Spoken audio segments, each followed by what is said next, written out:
Bror! Ja. Alltså jag vet du lägger ut skumma grejer på din story och så på... Men bror, vad la du ut? Varför? Bror, driver du med mig? Alltså la du ut det med flit eller?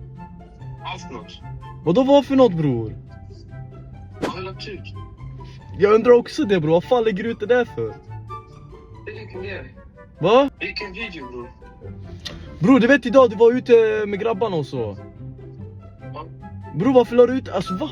Bror gå och ta bort det direkt bror, jag trodde jag la ut det med misstag. Vad är det för video? Men gå in på din snap då. Jag är inne på min snap. Men ser du inte det jag ser bror? Vad ser du?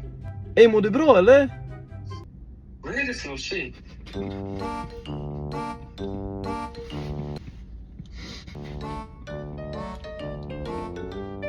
Vad är det för video bror? Du lallar nu va? Jag tänkte han lallar med mig så jag kollade igenom det 15 gånger nu precis. Jag bara, vad är det här?